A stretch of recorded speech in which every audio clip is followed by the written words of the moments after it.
capitalize right, guys. I don't like this. I hate this argument. You don't think it's wrong Donald Trump would try to toss out the results of the election with no evidence that anything wrong had actually happened?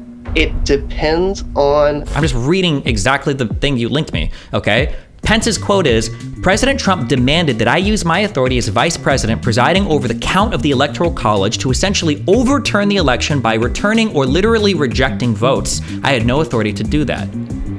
Off, dude. What the f are you Wait, hold on, wait. The fact that You don't cast the understand bar the is coup insane. attempt. What you're talking about... Do you agree that if Trump asked Pence to do this, that's illegal? Yeah, sure. If Trump asked Pence to do that, that's legal. But I don't believe that's what he asked. Why would you speak in opposition to the federal indictments and Pence's own statements to the public? What reason do you have to believe otherwise? Because what is the evidence you have that Trump never said anything like this, or that the indictments in Pence are misrepresenting Trump? that is not something that I can prove, just like they can't prove Trump's mindset. But what I'm saying is that... Stop! Hold on!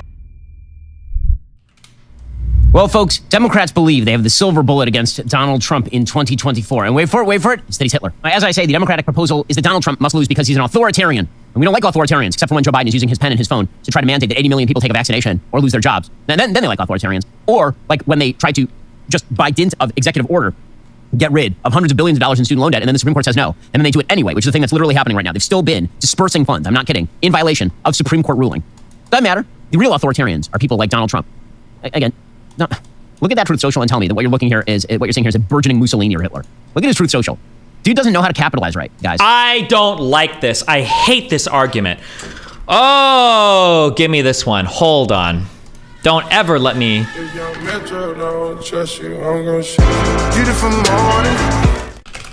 I hate this infantilization of Donald Trump that occurs. It's worse than any progressive has ever done with mental illness or trans people or whatever conservatives say. They're like, oh, you're model minority, or not model minority, you're infantilizing minorities, blah, blah, blah. This treating of Trump of like a 5-year-old, bro, that is such a weak argument. Oh my God. Like, what you're seeing here is a burgeoning Mussolini or Hitler. Look at his Truth Social. Dude doesn't know how to capitalize right, guys. He misspells basic words. Like, when he was president of the United States, his authoritarianism amounted to him saying things on Twitter that he then didn't do. But this is going to be their entire... Like, no one thinks Donald Trump is this scary. Seriously. I'm sorry, like, even people who are suggesting that January 6th was a massive crisis-level event for the president, not just an ugly, horrible thing that happened, which I agree, ugly, horrible, bad images of people storming the Capitol building, hurting police officers and all the rest. That was not an existential crisis for the United States, not remotely. It was a bunch of dolts and some people who were, like, in good faith there and wandering the halls who held up the procedure for, like, 2 hours. And then that was it. But they're still going with the Trump-Hitler thing here. Poison, which has invaded the national body, especially the strong influx of foreign blood. That is from Mein Kampf. As a historian, Doug, okay, you're on ban. What did you hear Travis in the former president's remarks?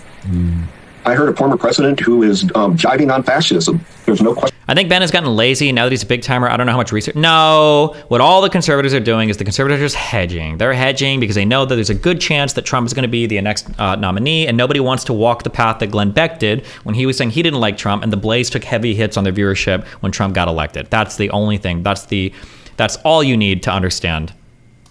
Question about that being a line from Mein Kampf. He knows it. He's been dabbling in Adolf Hitler his whole life, keeps Hitler's speeches at a bedside. Mein Kampf seems to be the book that's inspired Trump the most, so it's heinous because it's the... Mein Kampf seems to be the book. Okay, also guys, listen, no offense, I'm sorry. Professors and everybody, you guys just need to sit this one out, okay? I'm sorry, but you guys just need to not... I was wrong. I said that when I was doing debates, it sure would be nice if, like, educated professors and stuff jumped into the arena to have these debates so that, like, uneducated dipshits like me wouldn't have to... I changed my mind. You guys just shouldn't talk to anybody ever because you are f***ing retarded. I'm sorry. What the f*** is this comment? Mein Kampf was probably the book that inspired Trump the most. The only book that Trump has probably read in his life is like The 7 Habits of Highly Effective People or something f***ing stupid like that. What do you mean? Come on, bro. Mein Kampf seems to be the book that's inspired Trump the most, so it's heinous because it's the kind of language meant to belittle people, dehumanize them, and when we're not making an anti-Trump comment when we're saying he is a fascist, guys, that really we're dealing with a fight in our country between democracy and fascism, and Trump's telling you that. He doesn't really mind the Hitler comparison because at heart he admires Hitler. Yeah. Like, really, I don't think Trump admires Hitler. Also, what about all the Jewish simping and all the Israel simping? Like, it just... This is why I say, like, if you want to say fascist, that's easily defensible. Nazi? No. Trump lover? No. Just focus on the authoritarian part.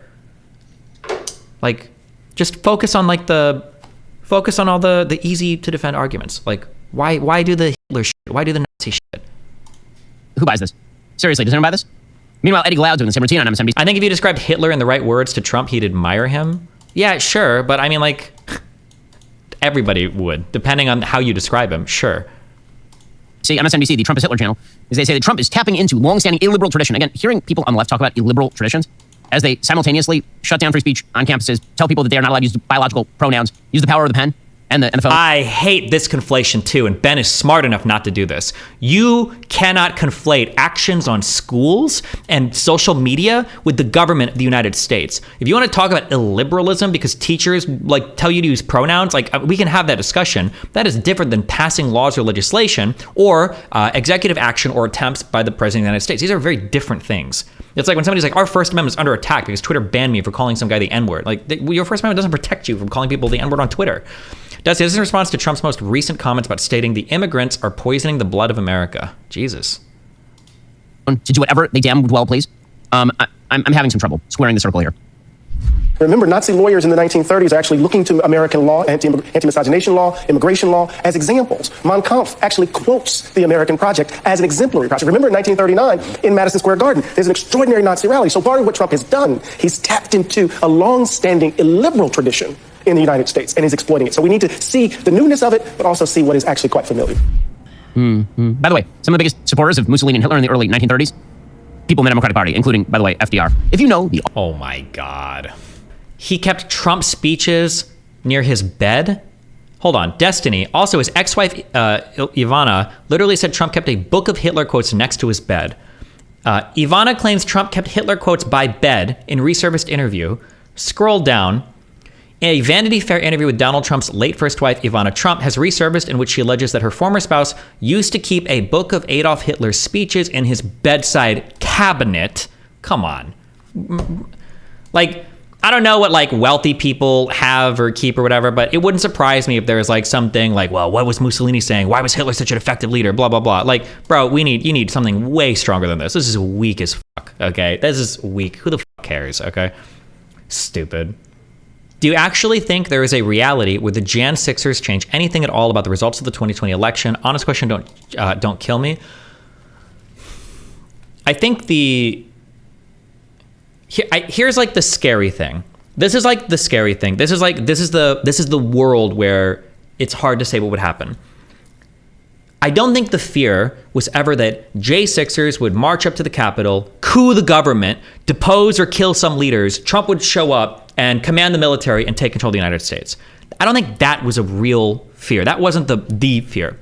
The scary thing was J6ers showing up, delaying the certification of election by that whole day, maybe cause some type of fire or drama or whatever, such that it makes the Capitol building unoccupiable.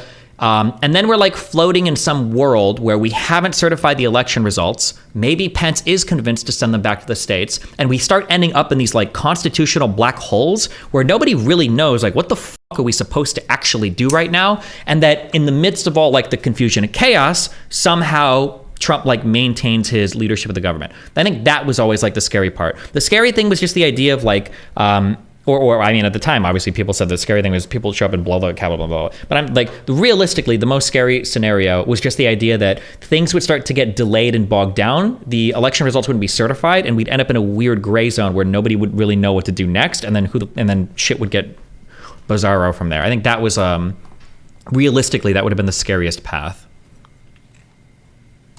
A variety of roles. ZipRecruiter lets top candidates know when they're a great match for your job to encourage them to apply. The bow on top, if you see a candidate who's a great match for your job, ZipRecruiter makes it easy to send them a personal invite so they are much more likely to apply. Destiny said he would be okay to call Trump liking fascism. Trump is like, I don't even like to debate it or argue it. I feel like it's like so beyond obvious that like Trump is a fascist, but like the word is like such a bad word in your ear. I think that for a lot of Trump people, I think if you describe to them fascism in other words, I think most Trump people, 50% plus would like it. They think, oh, it's a pretty cool way of governing, I think actually. But like the word itself is like toxic, so you don't like to hear it, but I don't know. Yeah, we're gonna have to bring back good Trump, bad Trump, because that's just the reality of Trump. Sometimes he says good things and sometimes he says bad things. Well, yesterday, he decided to once again attack Chip Roy, one of the most conservative members of the House Republican caucus. He said, has any smart and energetic Republican in the great state of Texas decided to run in the primary against Rhino Congressman Chip Roy? For the right person, he's very beatable. If interested, let me know. Let's just be very clear. Chip Roy is one of the best congresspeople in America. He's an excellent congressperson, deeply conservative. He's one of the people who pried concessions away from Kevin McCarthy. So if you liked those concessions, thank Chip Roy. Chip is, again, an excellent thinker, super conservative. Donald Trump doesn't like him because he did not go along with the idea that Donald Trump won the 2020 election. And he's still pissed about it. And by the way, this is really stupid. When I say it's stupid, I mean it is technically stupid. The primary ballot is not open. It is too late to get on the primary ballot against Chip Roy. That's 7 days after the Texas primary filing deadline passed. And which is, again, tweeting things or putting things out on Truth Social does not manifest them in the world. Now, this should be a point of annoyance for a lot of conservatives. It really should. But the biggest problem is that, again, conservatives, they basically trust Trump. They watched him be president for 4 years. The policies that he promoted were pretty conservative. And so they've learned to basically discount anything that he says on Truth Social, which means that there are not a lot of amazing lines of attack by his opponents in the Republican primaries against him. Ron DeSantis' line of attack was going to be, I am more trustworthy as a conservative. I'm the best conservative governor of your lifetime. And all of that is true. But if the baseline level of trust from the conservative public is very high for Trump, very hard to outflank him that way. This seems to be DeSantis' continued message. And again, in primary held today, I vote for DeSantis over Trump and Haley. But DeSantis, this line of attack is not going to be fruitful against Donald Trump. He says Trump could pardon nonviolent January 6th protesters. He chose not to. Outpuring Donald Trump is not going to work. Well, it's interesting on the January 6th protests. I mean, he called that rally knowing that was going to be in D.C. where things could get potentially out of hand. And he's now saying he would do clemency for the nonviolent. But he could have done that when he was president. He could have said, look, he could have taken responsibility. He could have said that the people that went, not the violent people, obviously that's a different, it's a bird of a different feather. But on the people that were there just as protesters and kind of got caught up in it, he could have granted clemency to them. And he chose not to because I think he was told that if he did that, he could potentially risk being convicted at a Senate impeachment trial. So the idea that now he's going to help people that were railroaded, he could have done that before he left office. Okay, so DeSantis is totally correct about all of this, of course. But that's assuming that the conservative public is deeply interested in Trump's policy positions, which they are not. Are you tired of the lies and the twist of the mainstream media talking points? Yeah, me too. Join me in my newest series, Facts, where I dismantle... Facts.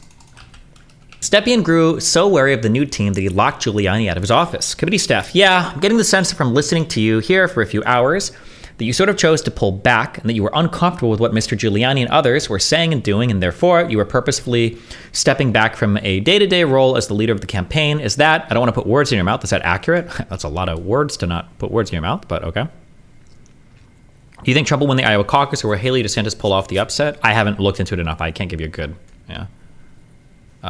thing.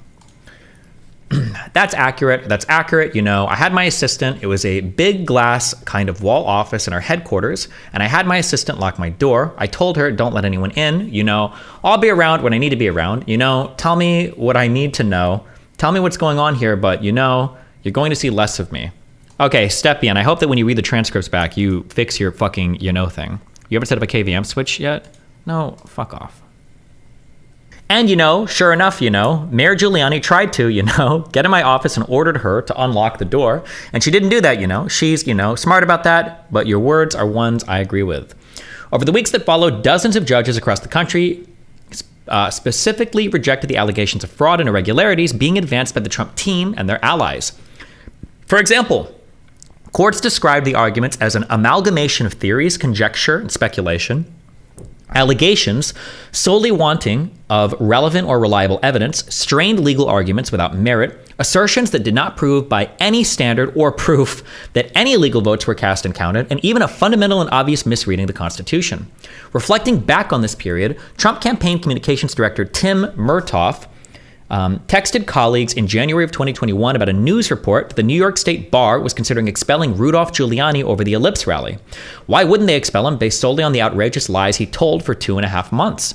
This is exactly what ultimately came to pass. When suspending his license, a New York court said that Giuliani communicated demonstrably false and misleading statements to courts, lawmakers, and the public at large in his capacity as a lawyer for former President Donald J. Trump, the Trump campaign, in connection with Trump's failed efforts at re-election in 2020. The court added that the seriousness of Giuliani's uncontroverted misconduct cannot be overstated. Real quick, if your bar license, if you're unlicensed or suspended in one state, are you able to pass the bar and get a license in another state? Or will most bars or all bars look at you and say, fuck you, like you're not allowed to do these? Or you're not even allowed to take this test, or we're not going to issue a license to you? Hammond, stage 1. Hold on. We're watching a video now. A man walks by. Mind that these are Chechen trends. Gets caught on a hook like this. You can't even feel it.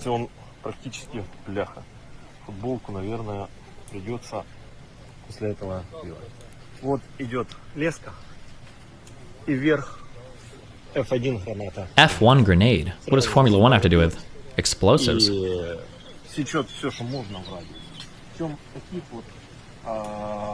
Чучка, вот не замечаешь на леске, они болтают?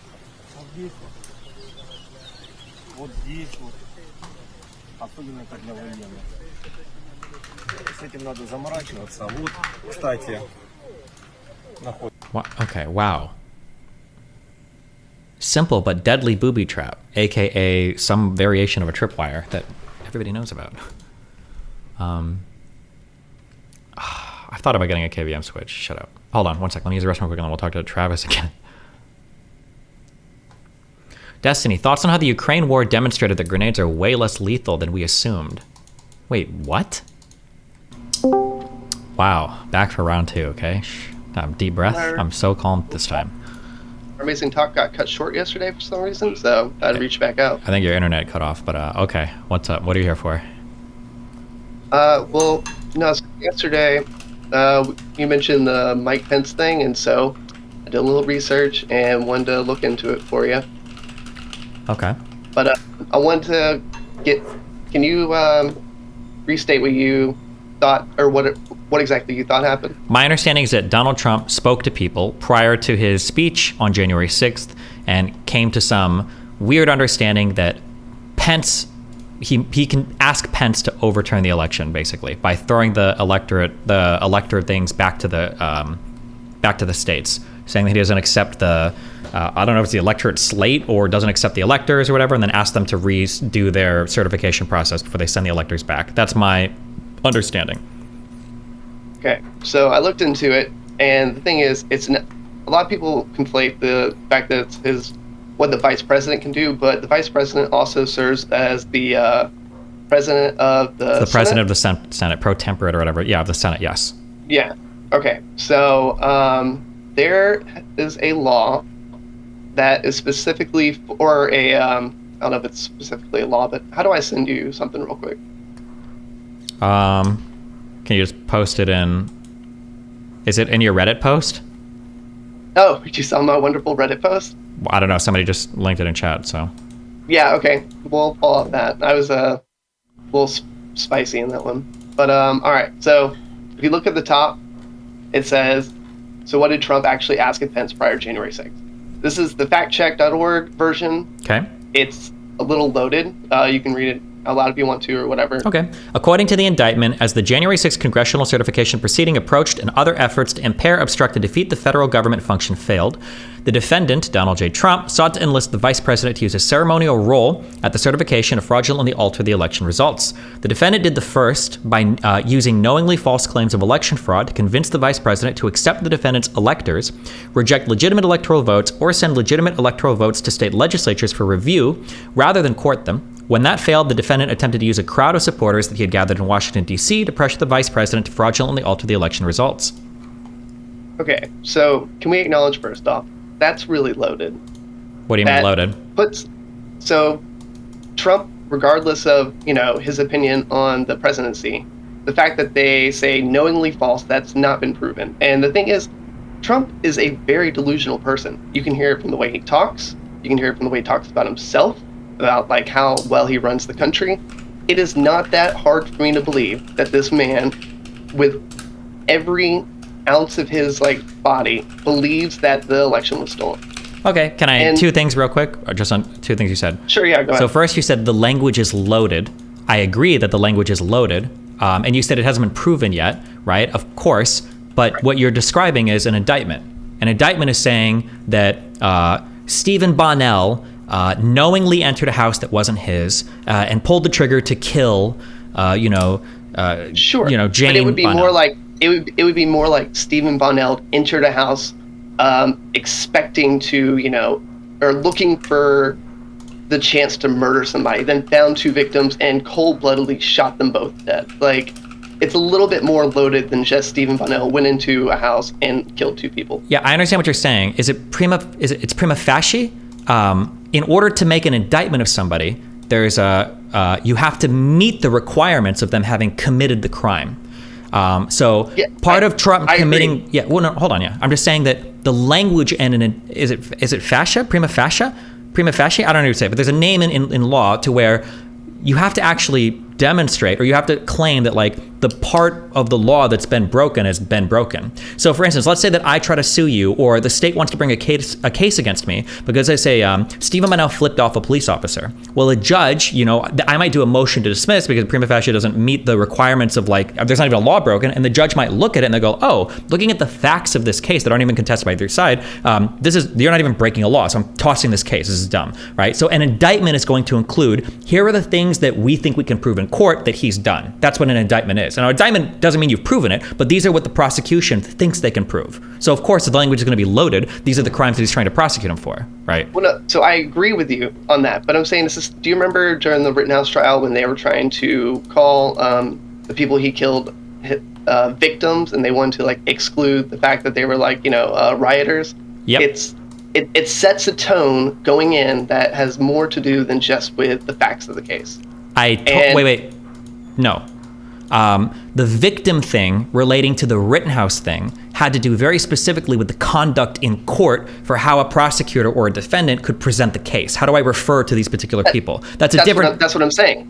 Sure. They are loading Donald Trump's mindset to other people. They are going into this with him having the intent that he knows that the election is not actually stolen. Yes, because to be clear, because that's what the crime is. If he didn't know, if he was genuinely just confused, then there's no crime, right? The mens rea, the necessary state of mind needed to convict for a crime in this type of thing requires that it is an intentionally false thing, right? That's the whole point. That's why they have to state that he had, because if they just say oh, Trump made a mistake, Trump said something that was wrong, then you don't have a case. Well, that's not illegal. Why would you even indict somebody for saying something incorrectly, right? Well, the indictment is because he needs to have the state of mind of knowingly lying. The intentional part is what makes it a crime. Okay, but all right, so actually we'll get onto this. You see the part where it says... Sure. Well, wait, before we move on, I'm sorry. I just want to analyze every part of what we're talking about before we just move on from that's what I'm saying. I'm not moving on. Wait, you are, because there was one other point. So I just want to be very clear. So one, an indictment is always going to be quote unquote loaded, of course, because it's an indictment. This is what the prosecution hopes to prove. So it's always going to be loaded. There's a lot of indictments that are put out that are loaded that end up not working out because they can't prove the case in court. So an indictment always is loaded, number one. I'm sorry. I agree with you on the sense that when it's aimed towards the thing that he's been tried for, I agree with you on that. I'm talking about there's more than just that exact wording. Like if you hear the part where it says vice president to use his ceremonial role, that wasn't the case at the time of Donald Trump asking Pence to do what he did. And we'll get to that, but I'm just saying it's just a lot. Well, sure. Okay, yeah, we can get into all of those, every single thing. I just want to get into another thing. Okay, I'm writing down everything. Sure. If I say something you disagree with, you can write it down as well. Okay, I'm just writing every single thing I disagree with. So to be clear, so number one... I listen to you enough to know we're going point by point. That's perfectly fine. Okay, yeah. So number one is, so the language is loaded. It's an indictment. Indictment languages are by definition loaded. It's what the prosecution hopes to prove. Number one. Number two, you said this thing about Trump is delusional. Okay, I've learned this a lot in my personal dealings with people. If somebody is delusional, okay, this is really good, by the way, to check for somebody that's abusive emotionally to you. If somebody is delusional, that delusion needs to play out in many different ways in their life, maybe sometimes in ways that aren't beneficial to them. I don't think it's fair to say Trump is delusional, but he's only delusional in regards to the things that are more conceited. Okay, sure, but I don't think that I've ever seen proof that Trump is actually delusional. It just seems like he wants to take power. That's a very simple explanation for everything. There's no proof of him being delusional when it's hurting him. It seems like he's always engaged in things that he thinks are going to be beneficial to him. If Trump was saying that he could fly and jumped out of the White House, it's not like, oh shit, he does have delusional problems. But to say he's delusional every time he's saying something that could just as easily be explained with well, maybe he just wants to try to hold on to power. I don't think that's a fair statement. I think we need something stronger here to point to delusion. I think I'm more talking about whenever he talks about something he has done, it is always the best thing that has ever been done. Sure, but that's not delusional. I mean. That's just being a braggart or exaggerating or being hyperbolic or lying to make yourself look good. I don't think that's delusional. I mean, if you know the facts aren't really true, if you know that I'm running the country and this country isn't doing the best out of compared to every other president, but then you say this is the best America to other people and you actually believe that, I feel like that's a little bit delusional. Well, let's just question, what does delusional mean to you? Sorry. Okay, so let's say we get done with this call and I was like, oh, I did an amazing job talking to Destiny. I fucking slayed him. I went in there. But clearly, if that wasn't the case, then, that would be considered delusional. I may believe that, but other people with a sound sense of mind might look at this and be like, man, he really fucked up. What a dumbass. Okay, so in my word, yeah, I think in my world, delusion means a delusion is a fixed belief that never changes regardless of how much external evidence you collect to change it. That's a delusion. For somebody that'll say things like, I had the biggest crowd ever, I don't think Trump actually believes that. He's like, he knows he's lying, but he's trying to do it to like, like if I say like, oh, I have more viewers than the Sun all the time, I'm not delusional. Like maybe like in common parlance I'm delusional, but like I'm just like bragging and trying to like hype my shit up, yeah. When you just like look at the election that we're talking about right now, didn't he have plenty of evidence to point otherwise, that he probably didn't get it stolen from him, and he like fought tooth and nail all the way to the end, claiming that it was? That feels a little delusional to me. But I will give him the benefit of the doubt and say that if an election was to be stolen from you, clearly other government officials would not be the people to trust, given the fact that they could be a part of the people that are stealing the election from you. Okay, sure, but we're saying Trump is delusional here. Delusional implies like an actual like mentally ill state of mind. And if you look at the whole record of his time as president and everything else, it seems like his goal is usually just power grabs. Like, I think it's weird to say that Trump is delusional on this one thing when Trump was casting doubt on mail-in ballots literally a year before they were ever even sent in. That doesn't seem delusional at all. That seems incredibly calculated. When Trump was trying to call the election the night of and said stop the count, that doesn't seem delusional at all. That seems incredibly calculated. It seems like he knows exactly what's happening. He's not delusional. He's just trying his best to circumvent the official vote process. So do you think that he's doing this with like malintent, like he's actually knows that he didn't actually win? Or do you think, how would we prove that?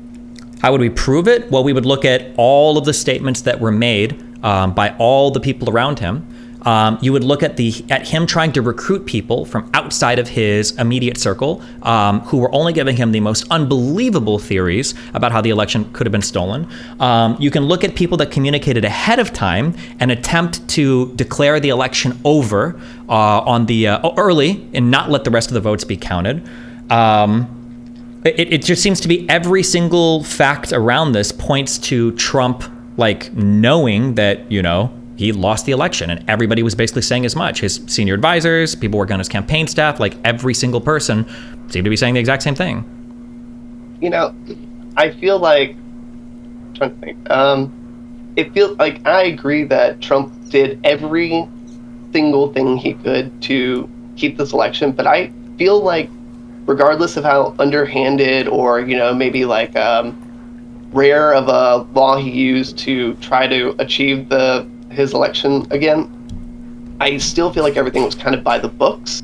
And I feel like if somebody is willing to be, you know, or somebody's trying to keep the presidency and doesn't care about the government, I feel like he would do more than just go by the books. I feel like he would, you know, speak to his people, say like, I'm not, or actually say to them like, I'm not leaving this place. You can, this is our America. Biden will never be president. So when you say, so it seems, go ahead. I was just gonna say, it seems weird to me that although he did use every single thing he could, he wasn't there with I promise you I'm not trying to go into another point, but I was just saying that he wasn't there with people on January 6th. He did not coordinate with them. He did not, although he kicked and screamed all the way, he still gave it up in the end. And he's also now running again. So when we say everything was by the books, I disagree. I think that Trump trying to undermine mail-in ballots ahead of time, I don't think that was by the books. Giuliani falsifying so many claims on Trump's behalf to judges and courts, trying to get different election things thrown out, trying to prove that there was fraud or whatever. Like, he was disbarred for this. I don't think that was by the books. By definition, Giuliani lost his license. I don't think Donald Trump trying to get his vice president to not certify the election results, I don't think that was by the books. I don't know if that's ever happened in the history of the United States. You can point out, has it? Oh, no, we'll actually get to that, though. Okay. I feel like I can't argue the Giuliani thing, but I have noticed a couple times, like, it seems like I don't want to set your mindset, but it feels like just from our conversation yesterday, you have a very low tolerance for people on the right, and I think that sometimes it clouds your judgment on just looking at the facts of things. Okay, I'm going to repeat what I said. Wait, just or these. tell me one thing that I'm wrong about. We can go through each of those things that I said. So, for instance, has it ever been the case that the vice president is asked to toss the election results? Has that ever happened? So here, look. Where does it say? Hold on. It says, all right. So in the quote you just read, right? Okay. Hold on. Look for Giuliani's part. Okay, actually, you see where it says Electoral Count Act? Yes. All right, click that. This is the law where Trump got his idea from. To be clear, real quick, Trump didn't get his idea from any law. He got it, I believe, from Eastman, who was the guy that popularized this. But go ahead. What do you want me to read in this? You can look over the law yourself, but if you look beneath the link, it says the act clearly states that the vice president, aka president of the Senate, has the ability to, and then you can read that.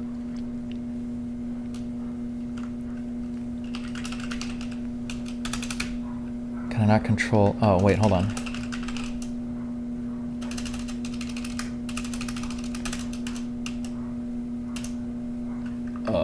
Fuck, I can't look at the line.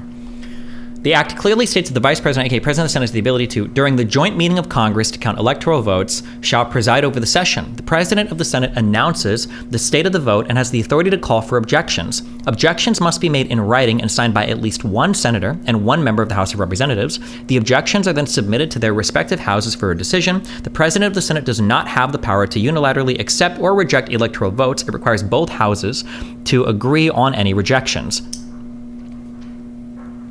Okay. So it says in that, you just read that part, okay? So in that quote from above, it says, the defendant did this first by knowingly falsifying claims to the election fraud to convince the vice president to accept the defendant's electors, which is stated in the law, reject legitimate electoral votes, or send legitimate elector votes to state legislators for review rather than count them. At sentence is what I was talking about being loaded, because if you take out all the loaded terms, all he is asking Pence to do is to reject electoral votes or send electoral votes for review and to accept the defendant's electors. Those are all things that fall under that law that we just read. Why was Trump asking him to send those things back? Okay. He was asking him because the president of the Senate, it's not mandatory that he accepts the rejections. So he wanted Pence on his side. No. Why did Trump ask him to send those votes back? Because he was asking him and a bunch of other people to fight against the vote. Correct. There you go. That's true. Yes, Trump was unhappy with the outcome of the election. Correct. Yes. Yes, I agree. That is not a reason for the president of the Senate to object to the votes, is because you don't like the outcome. If you think the election is stolen. What reason did Trump have to think the election was stolen? No one's that, but here's the thing. You keep saying what is the reason, but you have to think of this mindset. If you are the president and someone in the government has stolen the government from you, then clearly somebody is committing foul play within the government. To achieve that, you would have to have a very high position in the government. You would have to have control of the government. So obviously everyone around you is going to say you're in the wrong. So this is a way for people who feel like their presidency was stolen from them to fight back against the government when the government is not to be trusted. Hold on. To be clear, you think that this session of Congress, or I don't even know whatever we're reading here, but this is called the Electoral Count Act. You think that this was implemented in case the president thought his government was being stolen from him? You think that's the intention of the law? I think it has more to do with than just that, but I'm saying that it's for the states when they don't think that everything's like up to par, they can yes, fight correct. against Okay, it. that might be there. Okay, sure. Yeah, they can fight against it, and even if they fight against it, this isn't an automatic win for Trump. What happens is they vote against it. Pence would then accept the rejections. Then they separate and go and talk about it amongst themselves and debate it.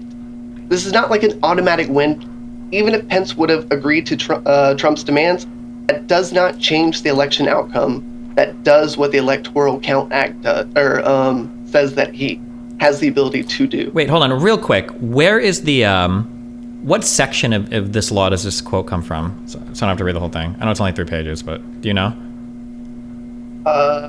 The part beneath it that I said the act clearly state, that's a direct quote you, so you should be able to. Yeah, but I was asking where in this. I have to find it. Give me 1 second.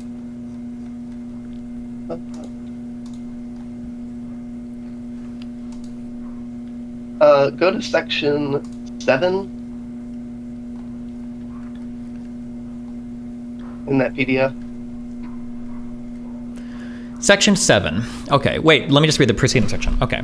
That when the two houses separate to decide upon an objection that may have been made to the counting of any electoral vote or votes from any state or other questions arising from the matter, each senator and representative may speak to such objection or question 5 minutes and not more than once, but after such debate shall have lasted 2 hours, it shall be the duty of the presiding officer of each house to put the main question without further debate, that at such joint meeting the two houses' seats shall be provided as follows: for the president of the Senate and the speaker's chair, for the speaker immediately upon his left, the senators, the body of the hall upon the right of the presiding officer, for the representatives in the body of the hall, not provided for the senators, for the teller, secretary of the Senate, and clerk of the House of Representatives of the clerk's desk, for the other officers of the two houses in front of the clerk's desk, and upon each side of the speaker's platform, such joint meeting shall not be dissolved until the count of electoral votes shall be completed and the result declared, and no recess shall be taken unless a question shall have arisen in regard to counting any such votes,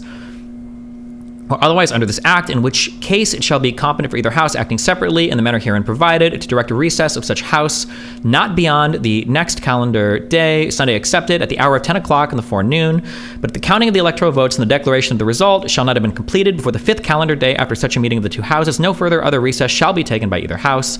Be it enacted by the Senate and House of Representatives of the United States of America, Congress assembled, that the consent of Congress is hereby given to the St. Louis Merchants Bridge Company of St. Louis, Missouri, a corporation approved. Wait, this is a different thing. Wait, I don't think it was in there. Where else was this? You said it was under section 6, or did I scroll down too far? It might have been, or go above that. I'm sorry. Well, I read section 6 and 7. You said it was 7. I'm sorry, section 5. That while the two houses shall be in a meeting, as provided in this act, the president of the Senate shall have power to preserve order, and no debate shall be allowed, and no question shall be put by the presiding officer, except to either house on a motion to withdraw. Was it above this, or? This is a whole. I'd say I didn't know exactly where it was in here. I've got other links to other parts of this law. Like if you look at the where it says here's other legal experts, that gives a better breakdown of the law by other people. Okay, here's other legal experts going over this law. Okay, to be clear, just in a very quick reading of this, what this sounds like is the reason why the president of the Senate's position is considered ceremonial is because I don't think the president of the Senate, in this case for the US, the vice president, is supposed to be like making big decisions. He just kind of like facilitates like order in the Senate, basically. So here's the thing, is that it wasn't ceremonial, or it wasn't very clear cut that it was ceremonial until after what happened on January 6th. No, wait, hold on, hold on. I need you to agree or disagree with this statement. The Senate president in the United States, so for a while it's been the vice president, that role that the vice president has is a ceremonial role. He'll cast a tiebreaker vote, but that's it, yeah. Do you agree or disagree with that? Yeah. I disagree, and I'm explaining why. The part where it says this is, of course, prior to the update to the law that came after January 6th. That update is where it becomes ceremonial. Okay, let me try this one more. Okay, let me try this a different question. Prior to Wait, hold on. Wait, listen. Where it says here's other legal experts, click that, and then scroll down, and it says, where's that? The part where it says under the federal statute, the vice president's role is to preserve order at the meeting. This authority may be interpreted as encompassing the authority to decide questions of order, but the statute is not explicit on this point, said the CRS. In past meetings, the vice president has ruled on questions about how the session should be conducted in compliance with federal statute, which limits motion and almost all debate at the joint session. Vice president is allowed to call for objections when electoral votes are announced and to state the results of those objections after the House and Senate meet separately to consider them. Okay, let me try this one more time, okay? My understanding is that prior to January 6th, that the president of the Senate, in our case, the vice president, is essentially a ceremonial role. I don't believe that I could be wrong, and I don't think that the vice president does much in the Senate. It's just typically considered a ceremonial role, or they'll cast a tiebreaker vote on legislation. Do you know if that's true or is that untrue? What I just read you is the power that feels like a little bit more than ceremonial. And if you click the update, they very clearly clarify that it is more of a ceremonial position. When people say that it's ceremonial, they are talking about the newest update because that supposedly cleared the role of his position. Okay, let me try this again. Okay, dude, stop! Please stop doing that. You're not listening to what I'm saying. Wait, what does ceremonial mean? You're asking. Ceremonial means he doesn't actually have any. So what? I don't know why you keep saying about. Well, this was the next. I'm just trying to see if we can agree on reality because I might be wrong. Because I don't know much about government history. My understanding is, and I'm going to say this again. I don't know if you're about to requote the same law that got passed again. I don't know why you keep doing this. My question to you. I'm trying to keep asking the same question because I'm trying to see if we agree or not. My understanding is that prior to J6 or any of this weird stuff, that the vice president's role in the Senate is essentially ceremonial. He doesn't make important decisions or do important things. Is that right or is that wrong? Would you say that him having a rule on questions about how the session should be conducted is a little bit more than ceremonial? Clearly, I think so. Yeah. So thank you. That is something I just read to you saying that he had the power to do. Okay, but it's in regards to this federal statute. I don't think this has ever been done before. That's why I said prior to J6. This statute was, let's see.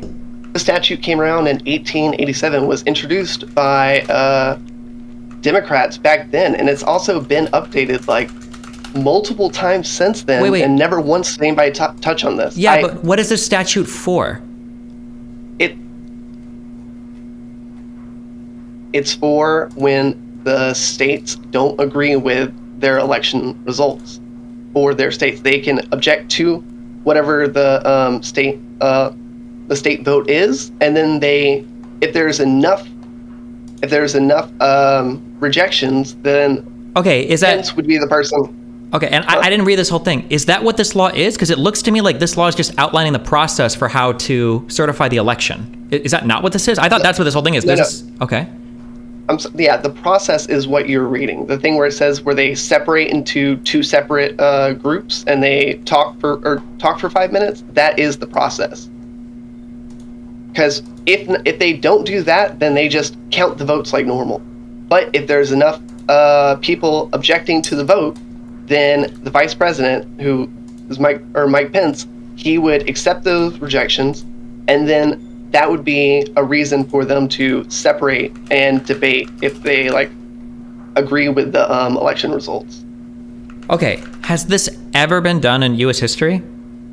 Probably not, but there hasn't. I doubt that so many people think that the election's been stolen from them. That's not a very common thing. I agree that's not a common thing, but it's also a thing that's being asserted with no evidence, right? But you keep saying that there's no evidence, but that's the thing. I don't know if that is a requirement for this. You don't think it would be a requirement? I haven't seen anything to suggest otherwise. Nowhere in the law does it say that you need evidence.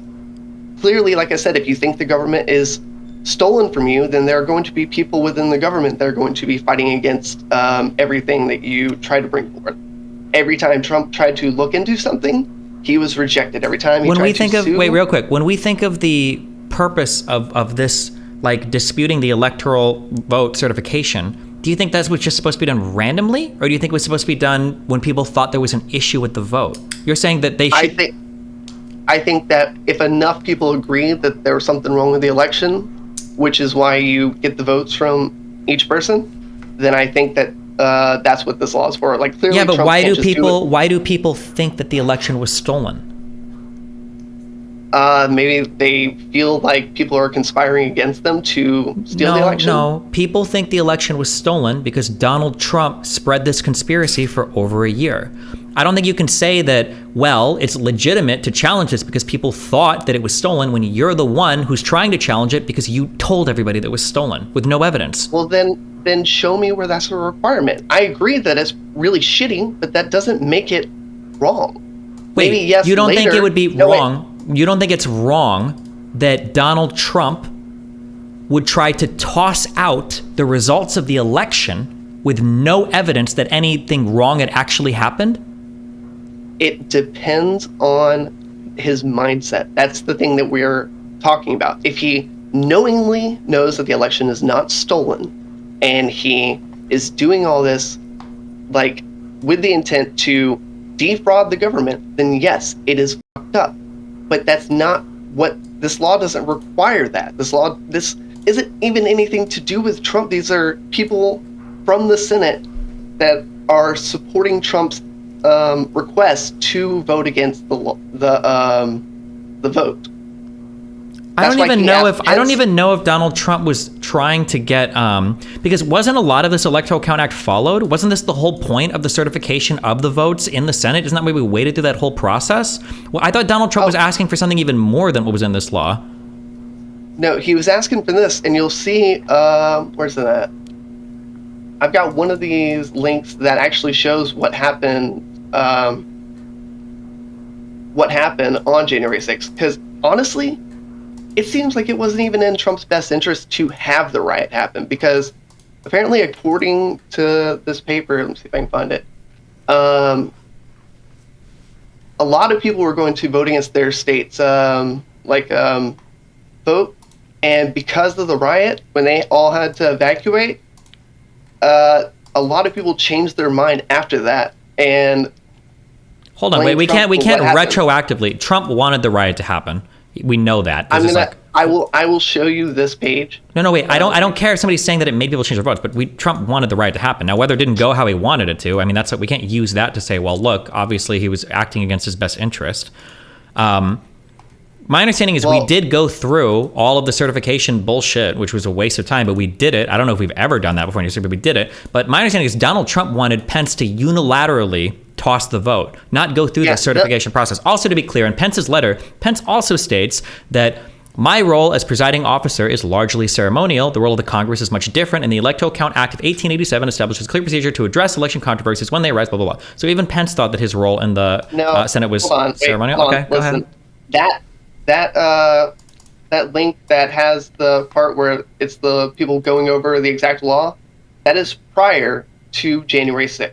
Even they say in that paper that it is highly contested what exactly Pence's position does. It wasn't until after January 6th that they then went and changed his role to make it very clear that it was ceremonial. So again, I agree that it is very sneaky, and even then, Pence's role, even in the way that Trump was thinking that of what Pence could do, still wouldn't have been the deciding factor. We're not talking about what the deciding factor would have been. None of that matters. This is not an outcome-oriented question. It's an intention-oriented question. Let's say that Pence did do what Trump asked him to do. That doesn't change anything. That doesn't automatically throw out the votes. It doesn't. None of this matters, my dude. We're trying to prove like Trump trying to commit a crime. It doesn't matter if he was successful or not. That's not relevant in our calculation. What is the crime, though? The federal crime in front of him is an attempt to defraud the American public of their right to vote by intentionally engaging and spreading misinformation about the election that he had no reason to believe, and then by using every process, legal or whatever, available to him to misrepresent what happened and then to defraud the American public of their vote. Yeah. Did Pisco come? Yeah. Hey, what's up? Oh, my man. To be clear, I have to leave in 8 minutes, so if we all start doing this here, I'm just bouncing. Just letting you know. Go ahead. Go ahead. Yeah. Go. Oh, no, wait. I want Travis to acknowledge real quick that thing that I just said. That's the crime that Trump is being charged with, is I believe it's a conspiracy to defraud the American public of their vote, essentially. Yes, I agree with you, but I don't think that has anything to do with the law that he was asking. Or even if Trump was knowingly defrauding the government, that doesn't change the fact that Pence could still do what he was wanting to do, or what that law would still work out the same way, regardless of Trump's intention. Have you? I think you're really attached to this. First of all, you keep saying regardless of intention. Okay, like intention is necessary for conviction of crime. So right. I'm not talking about Trump's charge. I'm talking about the way the Electoral Count Act works. Yeah, but if the point of him even trying to do this was to circumvent the American public's right to vote on the president. No, but Pence can't do anything unless enough states vote against their states vote in the first place. Yeah, but I don't know if so Trump knew that, because Trump was literally tweeting out that like Pence can throw everything back to the states. And Trump, I haven't gotten to that section of the J6 thing, but I'm pretty sure Trump was like, that was like his dream, his goal was that Pence would unilaterally toss everything back. I think that's what Trump wanted. The fact check page at the top, that has a direct quote from Pence, and he states what Trump asked him to do. And it is everything that he says that Trump asked of him is a part of the thing that is listed under that law. Reject, see, take out like the legitimate, fraudulent, stuff like that. And it literally says reject electoral votes, send electoral votes to states for review rather than count them. Okay, hold on. I'm reading the article that you linked, and it says that on Fox News the following night, August 2, former Vice President Mike Pence called that claim completely. Hold on. I'm reading the first paragraph. In an interview hours after former President Donald Trump was indicted for an alleged conspiracy to overturn the 2020 election or presidential election, one of his attorneys said that all Trump had ultimately asked his vice president to do was simply pause the electoral college count on the U.S. Capitol on January 6, 2021. On Fox News the following night, August 2nd, former Vice President Mike Pence called that claim completely false. Pence said that Trump and his gaggle of crackpot lawyers asked him to literally reject votes. So are you saying Pence was wrong when he said this, or? No, I think Pence is saying that he it feels like to me that when he says he literally reject votes, he's using that term in a way that is referring to. You have no idea. Hold on, wait, stop. Wait, stop. Sorry. Hold on, please stop. Okay, Travis, finish your thing. Okay, hold on. Also, wait, Travis, real quick, before you actually finish what you were going to say. Okay, I'm just reading exactly the thing you linked me. Okay, Pence's quote is, "I think it's important that the American people know what happened in the days before January 6th, Pence said. President Trump demanded that I use my authority as vice president presiding over the count of the Electoral College to essentially overturn the election by returning or literally rejecting votes. I had no authority to do that."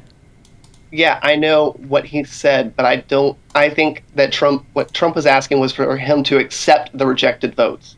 Okay, where's your evidence for that?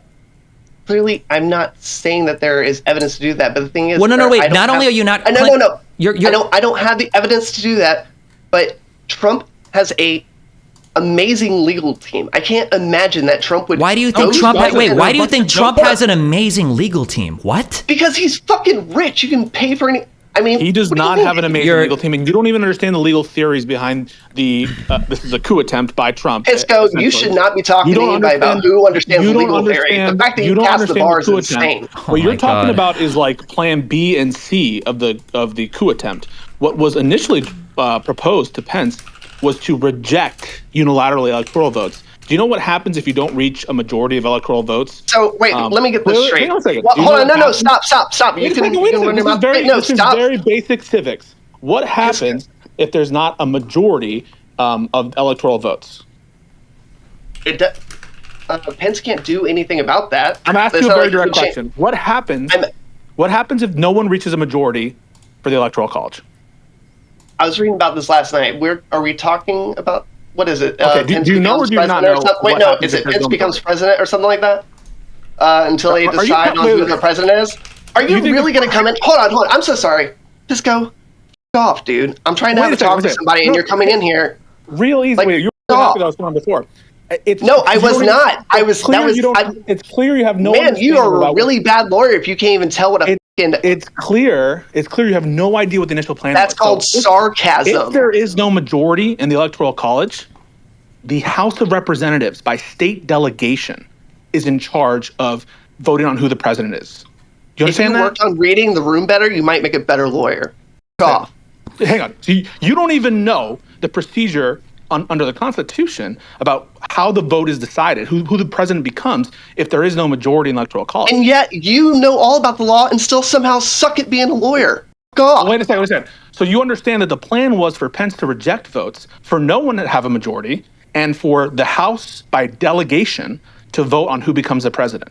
And the Republicans Then show me that. It's in Eastman's Show memo, me that. bro. It's publicly Bring it available. up. You didn't- Bring it Okay, up. wait, okay, okay, hold on, wait. Okay, I can do this. Okay, so I'm reading the indictment. Okay, and I haven't actually read this indictment before. So there you go, first time for everything. Okay, the defendant, this is Donald Trump, and co-conspirators attempted to enlist the vice president to use his ceremonial role at the January 6th certification proceeding to fraudulently alter the election results. First, using knowingly false claims of election fraud, the defendant and co-conspirators attempted to convince the vice president to use the defendant's fraudulent electors, reject legitimate electoral votes, or send legitimate electoral votes to state legislatures for review rather than counting them. When that failed, on the morning of J6, the defendant and co-conspirators repeated knowingly false claims of election fraud to gather supporters, falsely told them the vice president had the authority to and might alter the election results, and directed them to the Capitol to obstruct the certification proceeding and exert pressure on the vice president to take the fraudulent actions he had previously refused. So that's the U.S. federal indictment.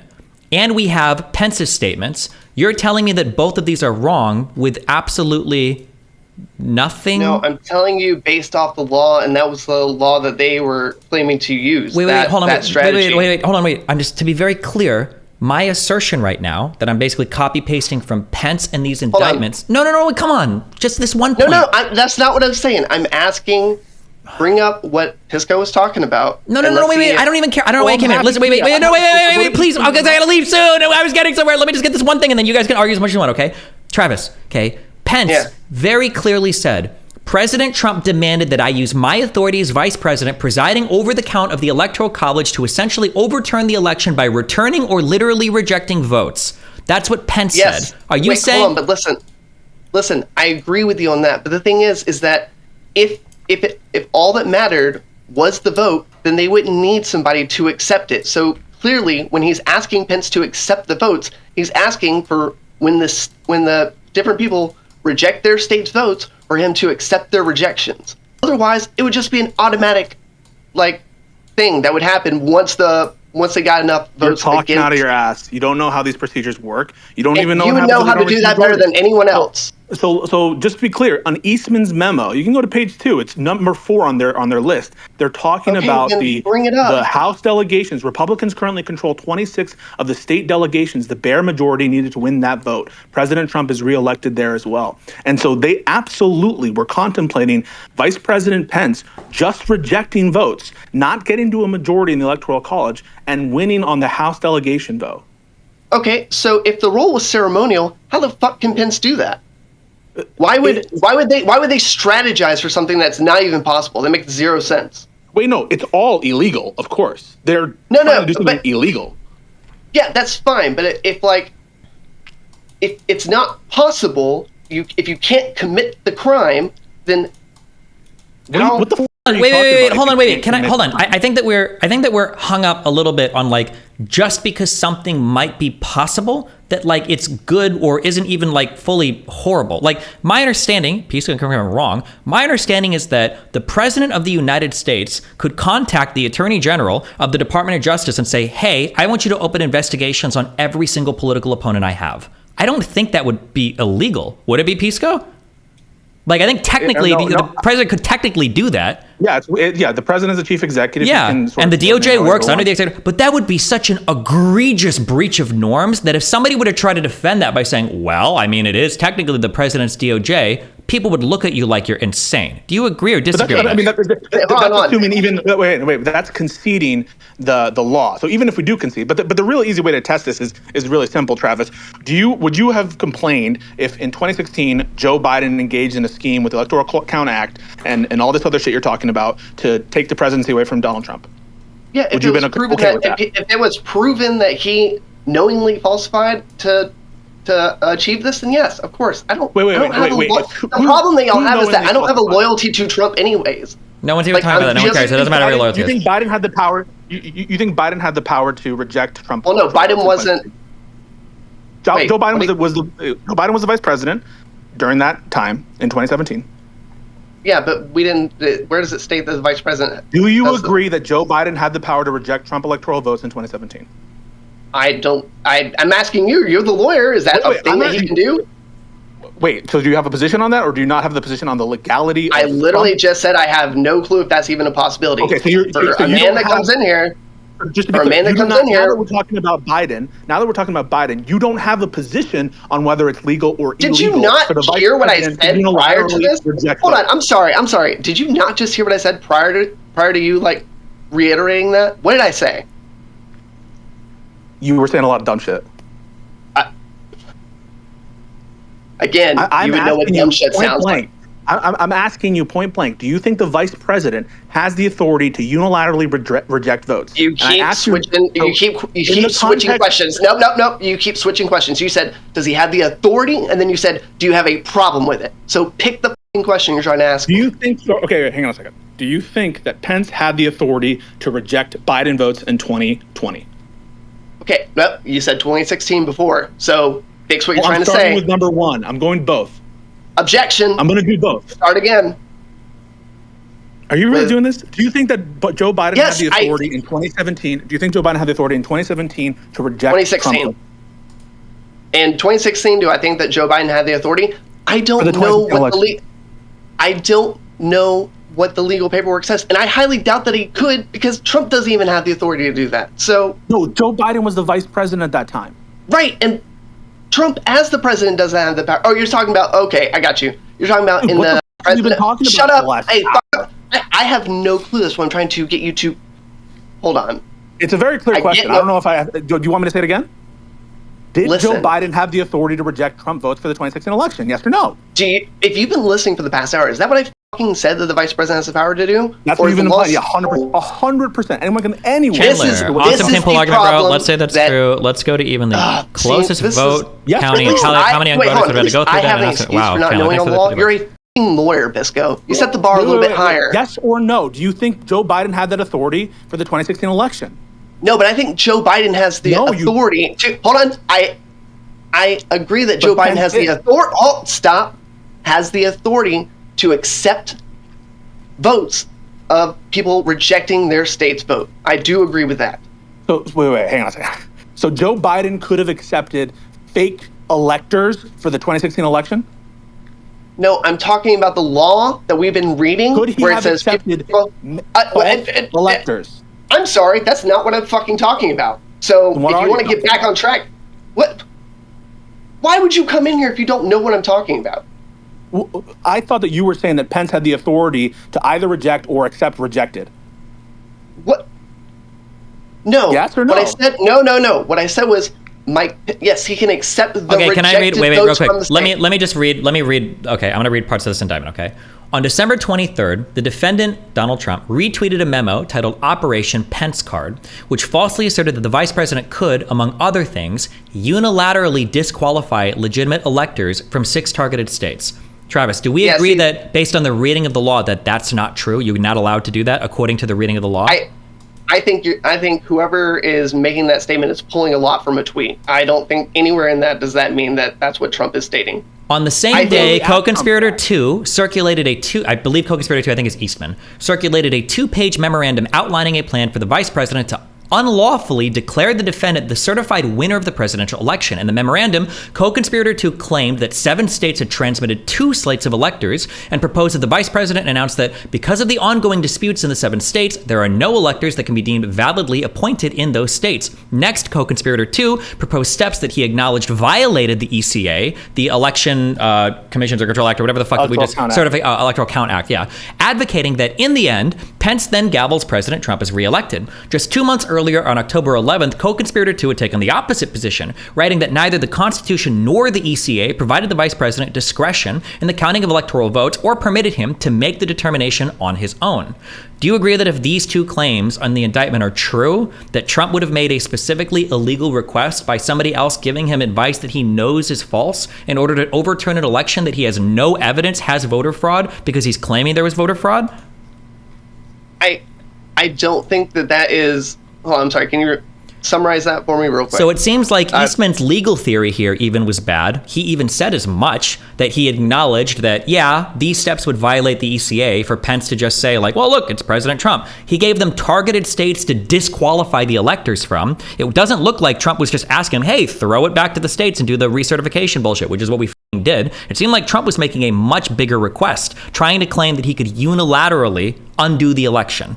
Yes. Okay. But here's the thing: is that Trump, if not for the riots, would have had the votes to I'm win sorry. that. This has literally nothing to do with the question that I asked. No, My what I'm question saying was: did Donald Trump? Hold on. I don't care. No. The right has nothing to do with this. I don't know why we're talking about the right. We're only talking about Pence and Trump. Okay. Do you agree that if Trump asked Pence to do this, that's illegal?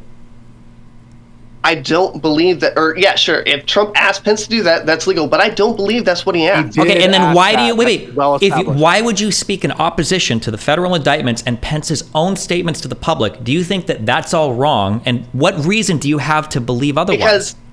Because I think that if I'm a lawyer and I'm working with Trump, why, acknowledge this. According to that act that I sent you, those qualifications would have been met. He had enough states voting against their state's vote. No, he didn't. No, he would have. No, you can read it. No, he didn't. Okay. If I can I send you one thing before you go? Let me find it real quick. Wait. Why can't we just follow my very simple? I'm just saying. No, I don't want you to just say. I know because you're using narratives to try to establish a point. I'm asking. No, I'm not using are. narratives. Y'all are talking about things that I don't think are the case. Well, so in my judgment, that's not true. This is exactly the case at hand. Sure. So my question is again, I'm going to your judgment is also putting in the mindset of a man that literally has hired every single lawyer he can and has almost infinite money. And for some reason, these lawyers told Trump to do something that wasn't even possible. Travis, you understand, Travis, you are right that Donald Trump hired lawyers and they were smart. Do you know what happens when those smart lawyers that he hired gave him an answer that he didn't like? He found other lawyers. By the end, he was hiring whoever the would bring him whatever fucking legal theory that he wanted. If you're going to try to tell me that Trump's legal team must be amazing at all points in time, then in that case, Trump's legal team and ex-lawyers are half the people that are fucking featured in some of these indictments as key witnesses against him. How could you possibly say that Trump's lawyers are simultaneously so smart because the ones that he found at the very end are somehow better than the ones that quit and are now testifying in opposition to him? What I'm telling you is that I don't know anything about law, and yet somehow I found this law that, if things had gone the way they're supposed to, would have allowed Trump to maybe secure the win. So I don't understand how. What are you talking? Wait, no. The only thing that would have allowed him to secure the win. The ECA does not. No, that doesn't help him secure the win. What helps secure the win is if Pence unilaterally tosses the election, which is what Trump asked, which is what Pence has said, and which is what the indictments claim. I'm asking for the 20th time. I don't think I'm going to get an answer. He's not going to get an answer. You're rambling. Hold on, stop.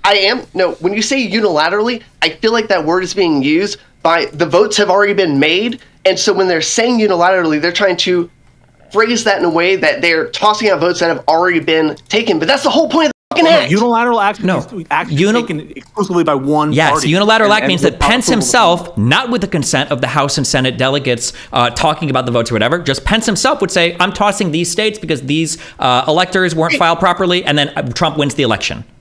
Why would he ask Pence to do that when he could just ask Pence to accept the rejection? They did ask That's not a matter of fact. That is their word against Trump's. Listen, no, it's public. Trump was asking Pence to do the right thing, and specifically, a public statement does not mean anything. Specifically referencing the Eastman memo, which we know contains this legal theory. So it's just sure, but I made a public statement that you're a bad lawyer. That doesn't mean anything. Okay, hold on. Wait, hold on. Okay, so I just need to hear this so that I'm good. So you have absolutely no evidence that anything you're saying is correct. No. It's just kind of like conjecture based on, well, he had a lot of money, he hired good lawyers. Okay, wait. Stop. You stop. No, stop. I just want you to answer a question, okay? Because you're about to ramble on some irrelevant shit. Can you tell me then, you said no, you do have evidence. What is the evidence you have that Trump never said anything like this, or that the indictments in Pence are misrepresenting Trump? Clearly that is not something that I can prove, just like they can't prove Trump's mindset. But what I'm saying is that... Stop! Hold on! No. Okay, I got it. Hold on. I'm sorry. I'm going to mute you. You have to stop saying they can't prove Trump's mindset. You understand that there are criminal convictions that happen in the United States where people are convicted beyond a reasonable doubt, where part of the fucking case is ascertaining the mindset of the person. You understand that in the United States we do that. Hold on. I need you to say yes or no. I need to know we're in the same universe. Do you understand that? That we do figure out people's mindset all the time in U.S. courts. Destiny, calm down. Okay. I'm trying to explain to you. Wait, listen. Hold on. You don't have to explain anything to me. Answer that question. Do you understand that we do ascertain people's mindsets in criminal court? Yes. But okay. Listen to me. Please listen to me. I'm going with the more between these two scenarios. Which one do you feel like would be the more logical one to choose? One that is not even possible, or the other one that would give Trump a chance? What are You're telling me? Wait, hold on. Even if I were to, even if I were to go down, no. wait, even if I were to go down your ridiculous line of questioning, which one would he do? Like, Trump doesn't have a chance if he goes the normal route because he knows he lost the election, and every single person around him is telling him that. So, what makes the most sense? Probably him asking the vice president, "Bro, can you toss this whole fucking election because this is bullshit, and then find some weird way to get me elected?" Why would he ask that? There's literally. What do you mean by it? Because he wants to win. Wait, why would he ask that? Well, hold on. If you want to ask me questions, we can do that for like 1 minute. Ask me questions. Why would he do that? Because that's one of the only ways that he can still win the election. That's not true, because you just said yourself that the thing he asked isn't even possible. So it's illegal. That doesn't mean it's not possible. No, I'm sorry. Connor, we can do this tomorrow if you want. I swear, if you really want to, I'd love to talk this with you, but I don't have time. I'm already like 15 minutes late. Okay, so Travis, that's totally fine. Yeah, when you say why would he ask this, it's illegal. So I don't understand how I'm supposed to engage with that. Like, hold on. No. I'm saying it's not possible. You said the thing that Trump asked Pence to do is not possible to be done. Yes, so it's illegal. No, but he asked him to do something illegal. Yes. Right, but no. But I'm saying he doesn't have the power to do it. So what? Let's say Pence would have done it. People ask for illegal stuff. Hold on. Let's say Pence would have done what Trump asked him to do, according to y'all. Does that change anything? Do we now give the presidency to Trump? No. No one knows what would happen, but exactly. It doesn't. Exactly. No, not exactly. It doesn't matter. If I ask a nurse at a hospital, "Hey, can you go to the pharmacy and get me 50,000 pills of Vicodin?" It's not like I can go to court and like, "You're my lawyer," and it's like, "Well, could the nurse even get 50,000 pills of Vicodin?" That would be illegal. Like, no, what the fuck are you talking about? That's not a defense of his actions. I can bridge these gaps. The difference. Okay, I can bridge these gaps. Okay. So what Travis is saying, and I agree with him on this point, is what would be the next step? Why would Trump ask for something that's not possible? What the plan was for Vice President Pence to reject the electoral votes. As a result, it would go back to the electors. It would go back to the states. And then they planned, Pisco, hold on. Wait, why are you saying that? Why because I just read the Electoral Count Act 30 seconds ago. Okay, wait, real quick. For us to continue, can you show me where in the Electoral Count Act, where does it say that the vice president can unilaterally reject the vote and not just send it back to the House? It doesn't say that. Okay, it doesn't say that. How could he do that? Wait. So hold on. Let me articulate the game plan before you say why it's illegal. Okay. No. Okay. You are not understanding the game plan. You are not understanding the game plan. Then Pisco, I watched plenty of deposition footage on January 6th. I understand the Trump game plan relatively well. If you feel like elucidating it after it or clarifying details, I am perfectly fine with you elucidating details. Okay, then Pisco, you enlighten me. I'll be happily sit here and waste Destiny's time. Go ahead. So you're referencing one of the methods that they would have tried to do this, which is, quote, the delay strategy. But the first principal method was to just win on the first ballot. And how they would do that is either by unilaterally declaring that they had won the election, and when challenged, stating that there isn't a majority of electoral votes, and therefore going to the House delegation vote. That's what happens when the presidency, when there's no majority for the presidents, the House delegation votes on who. Did they have enough senators to do that? It's not senators. I mean, do you guys have to take civics class? Hold on, Pisco. I'm literally reading it right now. Pisco, let me ask you one thing. Hold on, let me ask you one thing. Stop. Hold on, let me ask you one thing. This is not the Electoral Count Act. Hold on. You came into my talk. Let me ask you one fucking thing. If this wasn't the strategy Trump was using, then why the f did they update this law after January 6th? Can you tell me that? No, Travis, stop asking him questions, because I want Pisco to stop being a snide bitch and just walk us through it. Yeah, 100%. Just walk us through it. So just to let you know, as a civics lesson, when the presidency, when there's a dispute, when there isn't a majority of votes, right? You can imagine there's like 5 candidates for president and no one has a majority. The Constitution has provisions for that. For those of you guys who remember, the provision for that is the House, by House delegation, by state delegation, votes on who the president's going to become, right? So there's 50 total votes. I should have said congressman. Excuse me. Continue. Well, no, the Senate has no role. If the vice presidency, if there's no majority for vice president because they're separate ballots, then the Senate will decide, right? But the House delegation votes. And so what would happen is the vice president declares there is no majority for president, so we're going to send it to the House delegations. And the House delegations, which were controlled 26-24 by Republicans, would have said, we're going to vote for Donald Trump. Who are the members of the House delegation? Please say that. All 50 of them? So every state has X number of representatives, correct? Yes. So you don't vote by the whole body of the House of Representatives. You vote by the states, and the majority of the representatives from any particular state, they vote for one vote, right? So California votes, and it counts as one. And you vote, maybe they have, I don't know, like 40 Democrat votes and 10 Republican votes, and that's one, right? The Republicans, because of how, as you know, how the states are split up, that they controlled 26 of 50 House delegations. So one of the strategies was to have Pence reject enough electoral votes so no one had a majority of the Electoral College, and go to the House delegation, directly to the House delegations. No, you don't need to go to the states for that. You go to the House delegations, and they vote, and they render Donald Trump the president. That's it. Okay, but correct me if I'm wrong. They didn't have enough people in the House delegation to pull that off. Of course they did. They had 26 House delegations. I'm telling you that right now. Okay, but they didn't have enough Republicans in the House delegation who were willing to go with that plan. That's an open question. That's why Stephen says we don't know, right? Well, hold on. So, but you're saying what I'm telling you is, so you're saying 26 out of 50, correct? 26 out of 50. That's right.